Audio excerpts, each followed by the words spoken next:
சென்னையிலிருந்து சிங்கப்பூர் செல்லும் ஏர் India express விமானம் இரண்டாவது நாளாக இன்றும் பல மணி நேரம் தாமதமாக புறப்பட்டுச் சென்றது. இது தொடர்பான கூடுதல் தகவல்களை தருகிறார் செய்தியாளர் ஜெய்சங்கர். தொடர்ந்து இரண்டாவது நாளாக விமானம் புறப்பட தாமதமாகியிருக்கிறது. என்ன காரணம் சொல்லப்படுகிறது?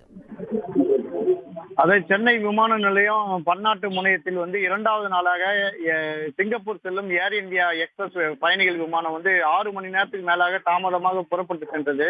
இதனால் 170 பயணிகள் இரவு 11 மணி முதல் காத்திருந்து அதிகாலையில் தான் அவர்கள் பயணம் மேற்கொள்ள நிலைமை ஏற்பட்டது.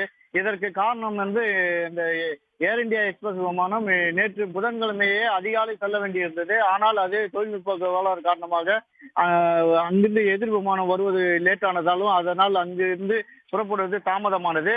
அதனையடுத்து இன்றும் இதே நிலை நீடித்தது. இன்றும் அங்கிருந்து சிங்கப்பூரில் இருந்து வர வேண்டிய விமானம் மிகவும் காலதாமதமாக வந்தது. இதனால் இரவு 11 மணி முதலே காத்திருந்த பயணிகள் 6 மணி நேரம் காலதாமதமாக இந்த சிங்கப்பூர் சென்ற ஏர் இந்தியா எக்ஸ்பிரஸ் விமானத்தில் புறப்பட்டு சென்றனர்.